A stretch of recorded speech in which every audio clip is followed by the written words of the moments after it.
Es un honor y un placer particular para mí dar la bienvenida al orador que representará a los Estados Unidos de América. Bienvenido, secretario de Estado Marco Rubio. Tiene la palabra.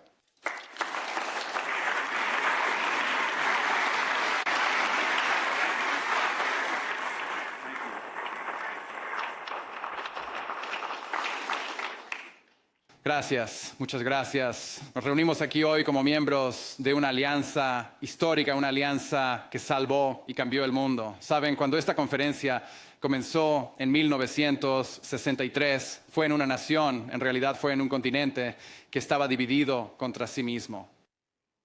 La línea entre el comunismo y la libertad atravesaba el corazón de Alemania. Las primeras cercas de alambre de púas del muro de Berlín se habían levantado solo 2 años antes. Y solo meses antes de esa primera conferencia, antes de que nuestros predecesores se reunieran aquí en Múnich, la crisis de los misiles en Cuba había llevado al mundo al borde de la destrucción nuclear. Incluso cuando la Segunda Guerra Mundial aún ardía fresca en la memoria de estadounidenses y europeos por igual, nos encontramos enfrentando la amenaza de una nueva catástrofe global, una con el potencial de un nuevo tipo de destrucción, más apocalíptica y definitiva que cualquier cosa anterior en la historia de la humanidad. En el momento de esa primera reunión, el comunismo soviético avanzaba. Miles de años de civilización occidental estaban en juego. En ese momento, la victoria estaba lejos de ser segura, pero estábamos impulsados por un propósito común. Estábamos unificados no solo por lo que estábamos combatiendo, estábamos unificados por lo que estábamos defendiendo. Y juntos, Europa y América prevalecieron y un continente fue reconstruido. Nuestro pueblo prosperó. Con el tiempo, los bloques del este y del oeste se reunieron.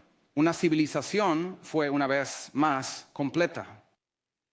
Ese infame muro que había dividido a esta nación en dos cayó y con él un imperio malvado. Y el este y el oeste se unieron de nuevo. Pero la euforia de este triunfo nos llevó a una peligrosa ilusión de que habíamos entrado, entre comillas, en el fin de la historia. Que cada nación sería ahora una democracia liberal, que los lazos formados por el comercio y el intercambio por sí solos, ahora reemplazaría la nacionalidad que el orden global basado en reglas, un término sobreutilizado, ahora reemplazaría el interés nacional y que ahora viviríamos en un mundo sin fronteras, donde todos se convertirían en ciudadanos del mundo.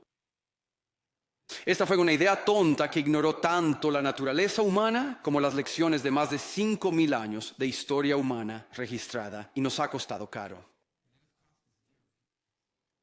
En esta ilusión abrazamos una visión dogmática del comercio libre y sin restricciones, incluso mientras algunas naciones protegían sus economías y subsidiaban sus empresas para socavar sistemáticamente las nuestras, cerrando nuestras plantas, resultando en que grandes partes de nuestras sociedades se desindustrializaran, enviando millones de empleos de la clase trabajadora y media al extranjero y entregando el control de nuestras cadenas de suministro críticas tanto a adversarios como a rivales.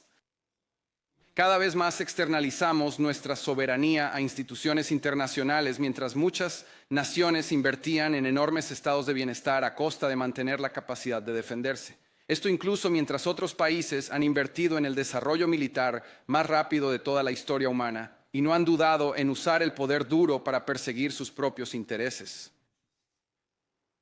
Para apaciguar a un culto climático, hemos impuesto políticas energéticas que están empobreciendo a nuestra gente, mientras que nuestros competidores explotan el petróleo, el carbón y el gas natural y cualquier otra cosa, no solo para impulsar sus economías, sino para usarlas como palanca contra nosotros.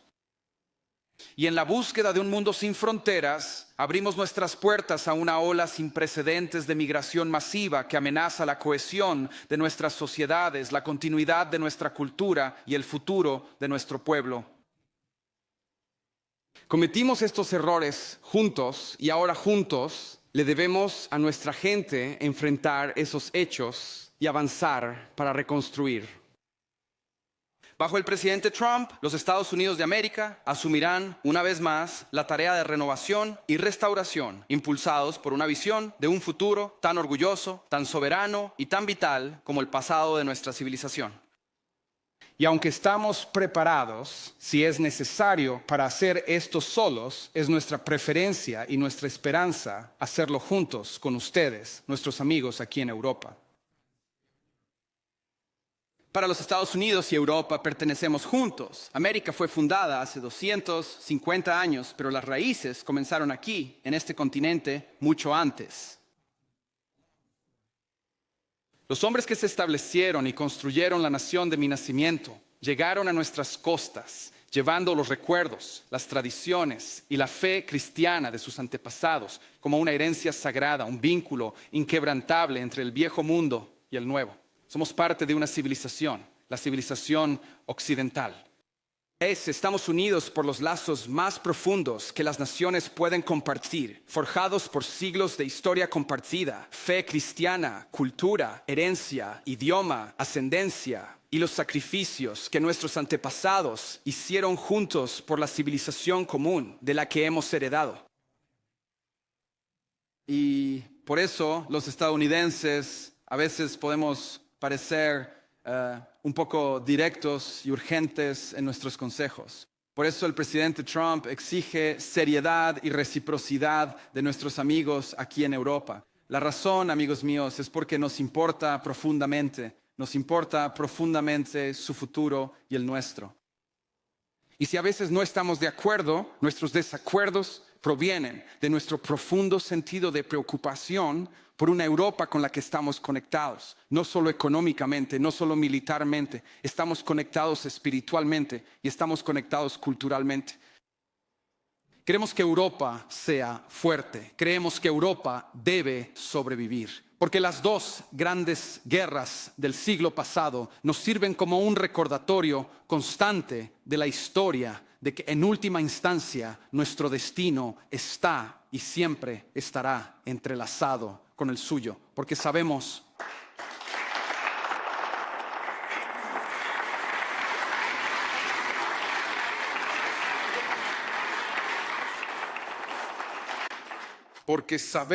que el destino de Europa nunca será irrelevante para el nuestro.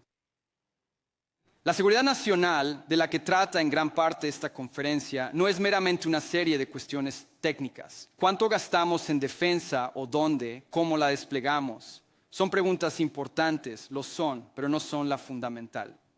La pregunta fundamental que debemos responder desde el principio es, ¿qué exactamente estamos defendiendo? Porque los ejércitos no luchan por abstracciones, los ejércitos luchan por un pueblo, los ejércitos luchan por una nación, los ejércitos luchan por un modo de vida. Y eso es lo que estamos defendiendo, una gran civilización que tiene todas las razones para estar orgullosa de su historia, confiada en su futuro y que aspira a ser siempre dueña de su propio destino económico y político. Fue aquí en Europa donde nacieron las ideas que plantaron las semillas de la libertad que cambiaron el mundo.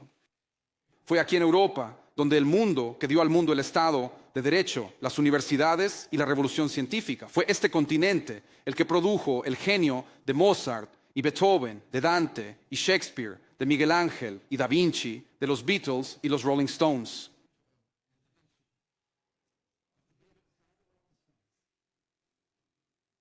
Y este es el lugar donde las bóvedas de la Capilla Sixtina y las torres imponentes de la gran catedral de Colonia no solo testifican la grandeza de nuestro pasado o una fe en Dios que inspiró estas maravillas, sino que presagian las maravillas que nos esperan en el futuro. Pero solo si estamos sin disculpas en nuestro patrimonio y orgullosos de esta herencia común, podemos juntos comenzar el trabajo de imaginar y dar forma a nuestro futuro económico y político. La desindustrialización no era inevitable, fue una elección política consciente, una empresa económica de décadas que despojó a nuestras naciones de su riqueza, de su capacidad productiva y de su independencia. Y la pérdida de nuestra soberanía en la cadena de suministro no fue una función de un sistema próspero y saludable de comercio global, fue una tontería, fue una transformación tonta pero voluntaria de nuestra economía que nos dejó dependientes de otros para nuestras necesidades y peligrosamente vulnerables a la crisis. La migración masiva no es alguna preocupación marginal de poca consecuencia. Fue y sigue siendo una crisis que está transformando y desestabilizando sociedades en todo Occidente. Juntos podemos reindustrializar nuestras economías y reconstruir nuestra capacidad para defender a nuestra gente, pero el trabajo de esta nueva alianza no debería centrarse solo en la cooperación militar y en recuperar las industrias del pasado.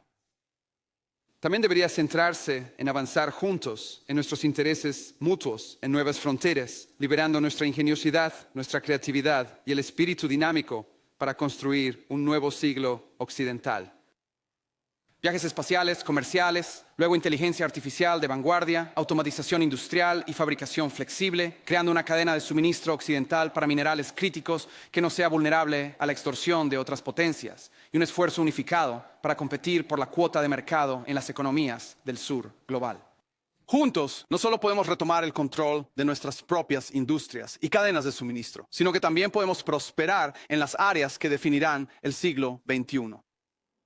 Pero también debemos ganar control de nuestras fronteras nacionales, controlar quién y cuántas personas entran a nuestros países. Esto no es una expresión de xenofobia, no es odio, es un acto fundamental de soberanía nacional. Y no hacerlo no es solo una abdicación de uno de nuestros deberes más básicos hacia nuestro pueblo, es una amenaza urgente para el tejido de nuestras sociedades y la supervivencia de nuestra civilización misma. Y finalmente ya no podemos colocar el llamado orden global por encima del interés vital de nuestra gente y nuestras naciones. No necesitamos abandonar el sistema de cooperación internacional que creamos y no necesitamos desmantelar las instituciones globales del viejo orden que juntos construimos, pero estas deben ser reformadas, estas deben ser reconstruidas. Por ejemplo, las Naciones Unidas todavía tienen un potencial tremendo para ser una herramienta para el bien en el mundo, pero no podemos ignorar que hoy, en los asuntos más urgentes que tenemos ante nosotros, no tiene respuestas y prácticamente no ha desempeñado ningún papel. No pudo resolver la guerra en Gaza, en cambio fue el liderazgo estadounidense el que liberó a los cautivos de los bárbaros y logró una tregua frágil. No ha resuelto la guerra en Ucrania, se necesitó el liderazgo estadounidense en asociación con muchos de los países aquí presentes, solo para llevar a las dos partes a la mesa en busca de una paz aún esquiva. Fue incapaz de contener el programa nuclear de los clérigos chiitas radicales en Teherán. Eso requirió 14 bombas lanzadas con precisión desde bombarderos B-2 estadounidenses.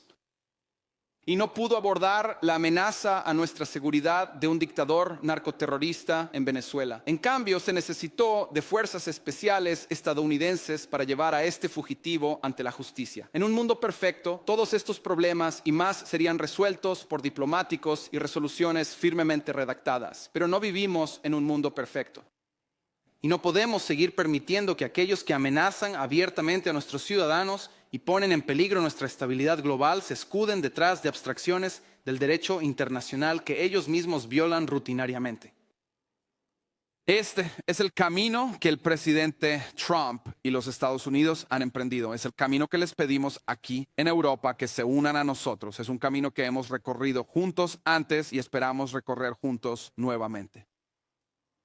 Durante 5 siglos, antes del final de la Segunda Guerra Mundial, Occidente había estado expandiéndose. Sus misioneros, sus peregrinos, sus soldados, sus exploradores salían de sus costas para cruzar océanos, asentarse en nuevos continentes, construir vastos imperios que se extendían por todo el mundo.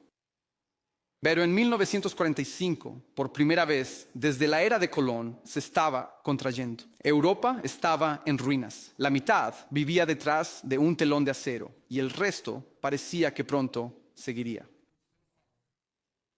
Los grandes imperios occidentales que entraron en un declive terminal acelerado por revoluciones comunistas sin Dios y por levantamientos anticoloniales que transformarían el mundo y cubrirían con la hoz y el martillo rojo vastas extensiones del mapa en los años venideros. Contra ese telón de fondo, entonces, como ahora, muchos llegaron a creer que la era de dominio de Occidente había llegado a su fin y que nuestro futuro estaba destinado a ser un eco débil y tenue de nuestro pasado. Pero juntos nuestros predecesores reconocieron que el declive era una elección y fue una elección que se negaron a hacer. Esto es lo que hicimos juntos una vez antes. Y esto es lo que el presidente Trump y los Estados Unidos quieren hacer de nuevo ahora, junto con ustedes. Y por eso no queremos que nuestros aliados sean débiles, porque eso nos hace más débiles. Queremos aliados que puedan defenderse para que ningún adversario se sienta tentado a poner a prueba nuestra fuerza colectiva. Por eso no queremos que nuestros aliados estén encadenados por la culpa y la vergüenza. Queremos aliados que estén orgullosos de su cultura y de su herencia, que entiendan que somos herederos de la misma gran y noble civilización y que junto con nosotros estén dispuestos y sean capaces de defenderla. Y es por eso que no queremos que los aliados racionalicen el statu quo roto en lugar de enfrentarse a lo que es necesario para arreglarlo, porque en América no tenemos interés en ser cuidadores educados y ordenados del declive gestionado de Occidente. No buscamos separar, sino revitalizar una vieja amistad y renovar la mayor civilización en la historia humana. Lo que queremos es una alianza revitalizada que reconozca que lo que ha afectado a nuestras sociedades no es solo un conjunto de malas políticas, sino un malestar de desesperanza y complacencia. Una alianza es lo que... La alianza que queremos es una que no esté paralizada por el miedo al cambio climático, miedo a la guerra, miedo a la tecnología. En cambio, queremos una alianza que avance audazmente hacia el futuro y el único miedo que tenemos es el miedo a la vergüenza de no dejar a nuestras naciones más orgullosas, fuertes y prósperas para nuestros hijos. Una alianza lista para defender a nuestro pueblo, para salvaguardar nuestros intereses y para preservar la libertad de acción que nos permite moldear nuestro propio destino. No una que exista para operar un estado de bienestar global y expiar los supuestos pecados de generaciones pasadas. Una alianza que no permite que su poder sea externalizado, limitado o subordinado a sistemas fuera de su control. Una que no depende de otros para las necesidades críticas de su vida nacional. Y una que no mantiene la cortesía de fingir que nuestro modo de vida es solo uno entre muchos y que pide permiso antes de actuar. Y sobre todo una alianza basada en el reconocimiento de que nosotros, Occidente, hemos heredado juntos algo que es único, distintivo e irreemplazable. Porque esto, después de todo, es la base misma del vínculo transatlántico. Actuando juntos de esta manera, no solo ayudaremos a recuperar una política exterior sensata, nos devolverá un sentido claro de nosotros mismos, nos devolverá un lugar en el mundo y al hacerlo reprenderá y disuadirá a las fuerzas de borrado civilizacional que hoy amenazan tanto a América como a Europa por igual. Entonces, en una época de titulares que anuncian el fin de la era transatlántica, que quede claro para todos que este no es ni nuestro objetivo ni nuestro deseo, porque para nosotros los estadounidenses, nuestro hogar puede estar en el hemisferio occidental, pero siempre seremos un hijo de Europa.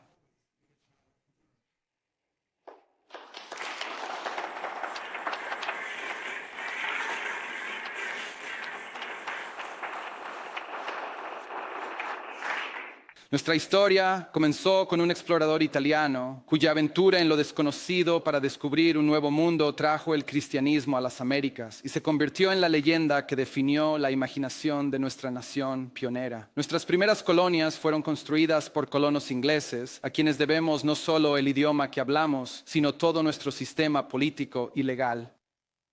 Nuestras fronteras fueron moldeadas por los escoceses, irlandeses, el orgulloso y resistente clan de las colinas de Ulster nos dieron a Davy Crockett y Mark Twain y Teddy Roosevelt y Neil Armstrong. Nuestro gran corazón del Medio Oeste fue construido por agricultores y artesanos alemanes quienes transformaron llanuras vacías en una potencia agrícola global y, por cierto, mejoraron dramáticamente la calidad de la cerveza estadounidense. Nuestra expansión hacia el interior siguió los pasos de los comerciantes de pieles y exploradores franceses cuyos nombres, por cierto, todavía adornan los letreros de las calles y los nombres de los pueblos en todo el valle del Mississippi.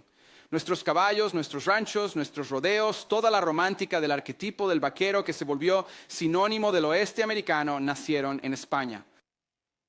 Y nuestra ciudad más grande e icónica se llamaba Nueva Ámsterdam antes de llamarse Nueva York. Y sabes que en el año en que se fundó mi país, Lorenzo y Catalina Giroldi vivían en Casal Monferrato, en el reino de Piamonte, Cerdeña. Y José y Manuela Reina vivían en Sevilla, España. No sé qué si es que sabían algo sobre las 13 colonias que habían ganado su independencia del Imperio Británico, pero de lo que estoy seguro es de esto. Nunca podrían haber imaginado que 250 años después uno de sus descendientes directos estaría aquí hoy en este continente como el principal diplomático de esa nación naciente. Y sin embargo, aquí estoy recordando con mi propia historia que tanto nuestras historias como nuestros destinos siempre estarán vinculados. Juntos reconstruimos un continente destrozado tras 2 devastadoras guerras mundiales. Cuando nos encontramos divididos una vez más por el telón de acero, el libre Occidente unió fuerzas con los valientes disidentes que luchaban contra la tiranía en el este para derrotar al comunismo soviético. Hemos luchado entre nosotros, luego nos reconciliamos, luego luchamos, luego nos reconciliamos de nuevo. Y hemos sangrado y muerto lado a lado en los campos de batalla, desde Kapiong hasta Kandahar. Y estoy aquí hoy para dejar claro que América está trazando el camino para un nuevo siglo de prosperidad y que una vez más queremos hacerlo junto a ustedes, nuestros queridos aliados y nuestros amigos más antiguos.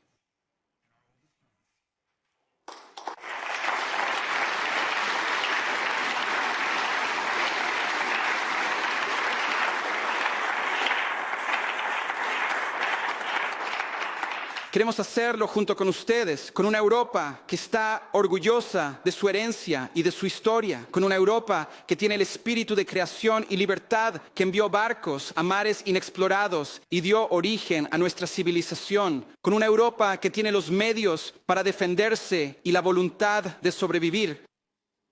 Deberíamos estar orgullosos de lo que logramos juntos en el siglo pasado, pero ahora debemos confrontar y abrazar las oportunidades de uno nuevo, porque el ayer ha terminado, el futuro es inevitable y nuestro destino juntos nos espera. Gracias.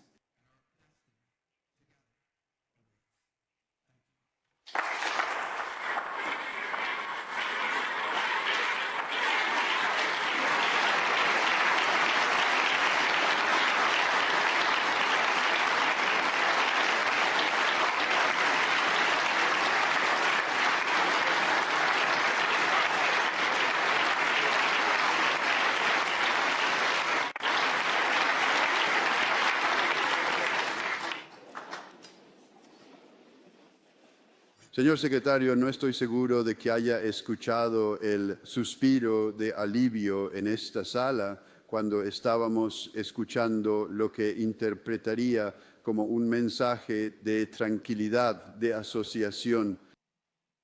Hen Freud och René Zellner ieder existen de Estados Unidos så hype y Freud Me recuerda a declaraciones hechas hace décadas por sus predecesores cuando la discusión era: ¿es realmente América una potencia europea? ¿Es América una potencia en Europa?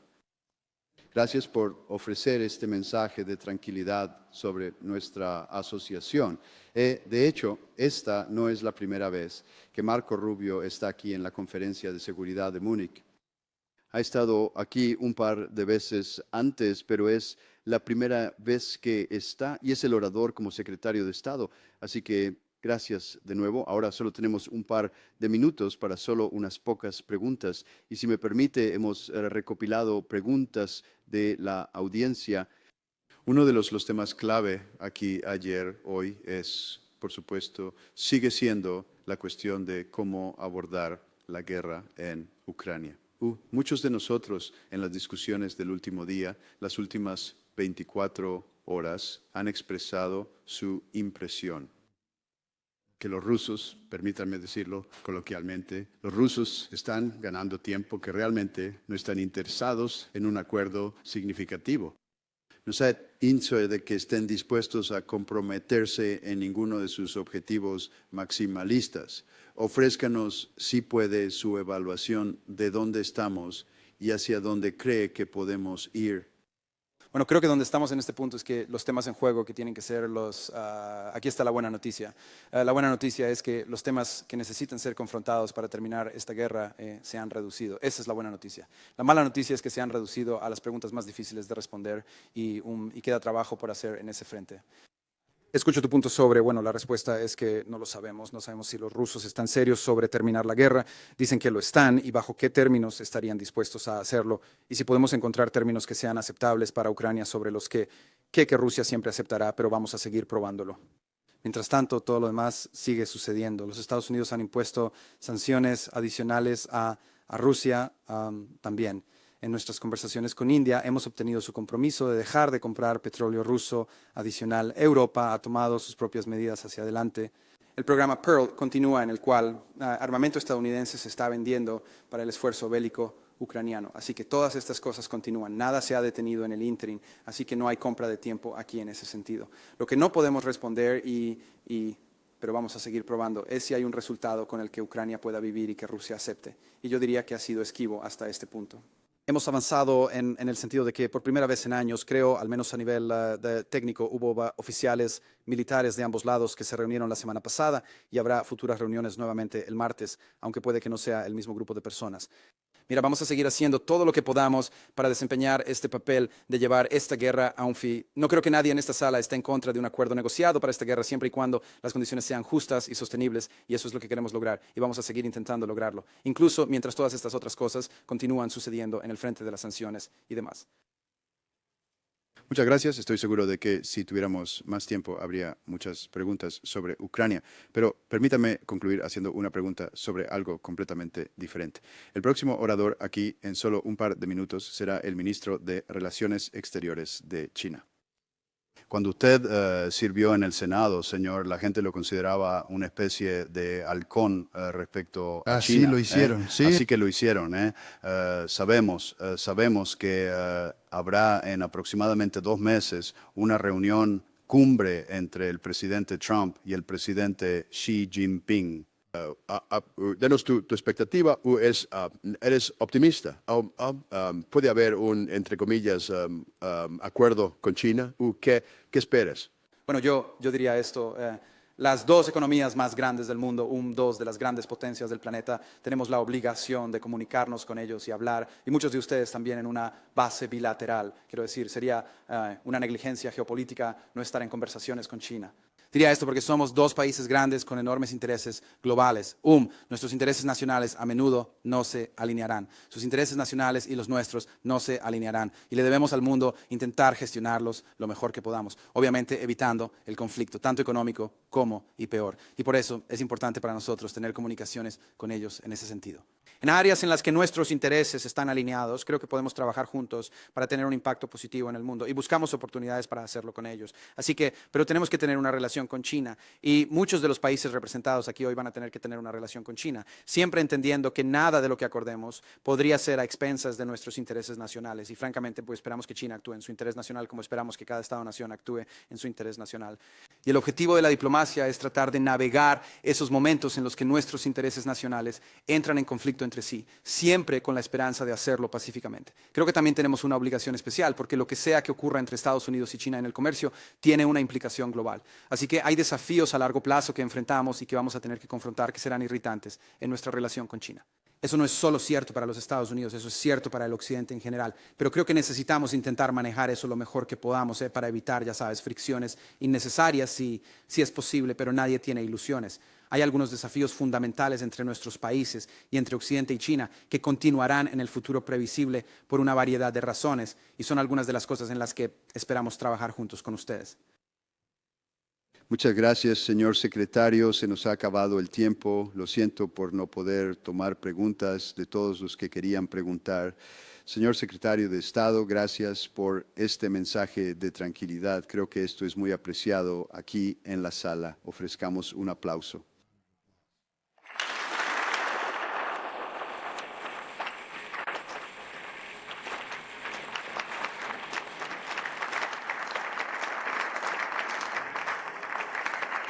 Por favor, permanezcan sentados. Señoras y señores, les pido amablemente que permanezcan sentados en la sala principal de conferencias. Señoras y señores, por favor, permanezcan sentados. El programa continuará en breve.